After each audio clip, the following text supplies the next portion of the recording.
School आकर पढ़ लिख कर चले जाना, नन्हे नन्हे कदमों से पढ़ने आना।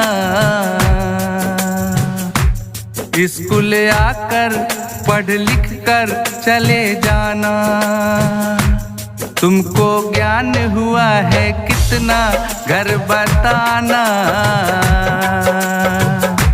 घर से होमवर्क पूरा करके है लाना, नन्हे नन्हे कदमों से पढ़ने आना।